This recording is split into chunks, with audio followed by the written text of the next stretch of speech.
안녕하세요, 런앤다이어트 허코치입니다. 오늘은 하체 보강 운동에 대해서 좀 이야기하려고 하는데요. 먼저 보강 운동을 이야기하기 전에 우리 다리 이야기를 먼저 한번 해볼게요.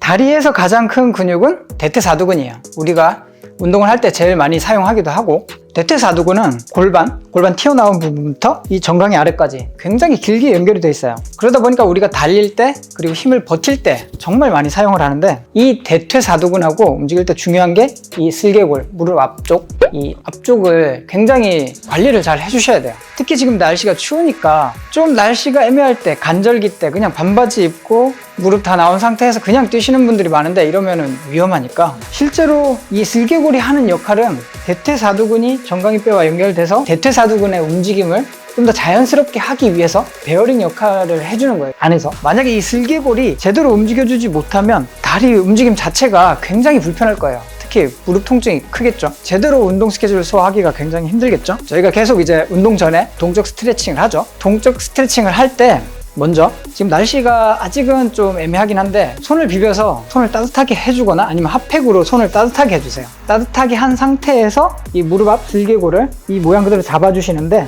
선 상태에서 한쪽에 중심을 두고 한쪽 발에 힘을 빼세요. 그러면 슬개골이 굉장히 잘 움직일 거예요. 그럼 이 상태에서 슬개골을 위로 하나, 둘, 셋, 넷, 다섯, 여섯, 일곱, 여덟, 아래로 하나, 둘, 셋, 넷, 다섯, 여섯, 일곱, 여덟, 아홉, 열.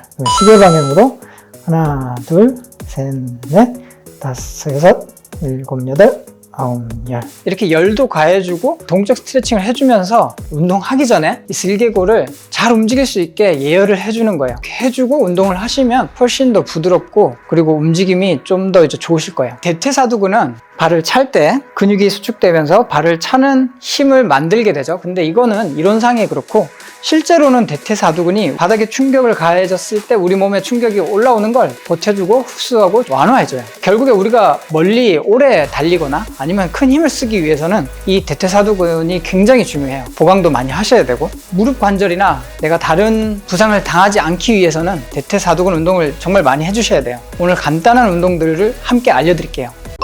먼저 오늘 알려드릴 거는 스쿼트인데, 스쿼트 같은 경우는 처음 하시는 분들은 굉장히 어려워하세요. 왜냐면 스쿼트 동작 자체가 뭐 자주 하는 것도 아니고, 그리고 이제 운동을 배워보신 분이 아니면 어렵기 때문에 제가 포인트를 간단하게 알려드릴게요. 일단 오늘은 하프 스쿼트로 햄스트링 강화를 할 수 있게, 무릎하고 높이가 거의 비슷할 정도의 의자를 맞춰준 상태에서 박스를 놓고 하셔도 되고 의자를 놓고 하셔도 되고, 벤치가 있으면 벤치에서 하셔도 돼요. 먼저 팔을 모아주시거나 그냥 깍지를 끼셔도 되고, 시선은 정면을 보고, 상체가 숙여지면 안 되고 뒤로 젖혀져도 안 되고, 일직선으로 선 상태에서 가볍게 앉았다가 일어나고 앉았다가 일어나고. 박스 스쿼트를 하는 이유가, 런지 할 때도 얘기를 드렸는데, 스쿼트는 발의 중심에서 뒤꿈치 사이, 발에서 약간 뒤에 중심이 있어야 되기 때문에 뒤로 중심을 주고 스쿼트를 하시려고 하면 처음에 자세가 익숙하지 않기 때문에 잘 안 되세요. 사무실에 앉아 있거나 앉아서 생활하시는 분들이 많이 계시니까, 앉아 있다가 스트레칭을 하고 꼭 운동을 해야겠다, 그럴 때 의자에서 살짝 일어나서 그 자리에서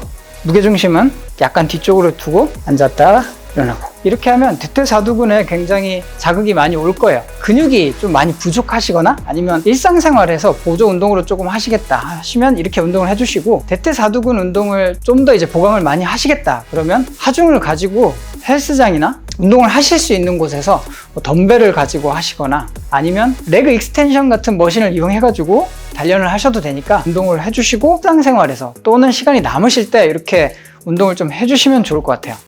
이제 스쿼트 자세가 좀 익숙해졌다 그러시면 이제 맨손으로, 맨몸으로 어디 서 계셨을 때 하셔도 되고, 운동이 끝나고 보강 운동을 하셔도 되고, 팔을 모아주시거나 깍지를 끼시고 정면을 보고 상체는 똑바로 서고, 셋, 넷, 다섯. 스쿼트 하실 때는 무릎이 발 앞꿈치보다 나오면 안 된다거나 엉덩이가 뒤로 너무 빠지면 안 된다, 이런 얘기들 많이 하시는데, 그냥 자연스럽게 하시면 좋을 것 같아요. 구조상 무릎이 앞으로 나올 수밖에 없는 분들도 계시고, 이 억지로 하려고 그러면 굉장히 불편해요. 스쿼트를 하실 때는 발은 11자로 하셔도 되고 벌리셔도 괜찮아요. 편한 자세로 하시는데, 무릎과 발끝이 같은 방향을 보셔야 돼요. 같은 방향을 바라본 상태에서 자연스럽게 내려서 앉는데, 엉덩이가 너무 빠진다거나 무릎이 앞으로 밀린다거나 너무 무리하게 움직이는 게 아니고, 대신 무게중심은 약간 뒤쪽에 자연스럽게 앉았다 일어난다. 하프 스쿼트를 하시면 이 허벅지 앞쪽 대퇴사두근이 굉장히 자극이 많이 오실 거예요. 운동이 끝난 다음에 보강 운동으로 하프 스쿼트를 하시고 그 다음에 하프 숏 스쿼트를 같이 해주세요. 기마 자세처럼 앉은 상태에서 살짝 이 정도, 3분의 2 정도 일어났다가 앉았다. 이거를 빠르게 해주시는 거예요. 빠르게 해주시면 달릴 때 필요한 이 대퇴사두근이 굉장히 자극도 많이 오고 보강이 되니까 이렇게 운동해 주시면 좋을 것 같아요. 두 번째 운동으로 앉았다 일어나는 이제 박스 스쿼트를 하셔도 좋지만 간단하게 이렇게 다리만 들어주시는 운동도 그 맨몸 외발 레그 익스텐션이라고 봐야겠죠. 발을 90도 끝까지 드는 상태에서 좀 더 들었다가 내리고 들었다가 내리고 들었다가 내리고. 레그 익스텐션을 하실 때는 발끝이 최대한 내 쪽으로 당겨주셔야 돼요. 발끝을 당겨주시면 대퇴사두근 끝까지 위에까지 자극이 오니까 그 운동을 해주시고 내릴 때 힘을 확 푸시는 게 아니고 올렸다 버티면서 내려오고. 이 보강 운동을 할 때는 근육은 절대 힘을 빼시면 안 돼요. 힘을 푸는 게 아니고 올렸다가 내리고. 앉아 계실 때 평상시에 이렇게 운동만 해주셔도 굉장히 도움이 많이 되실 거예요.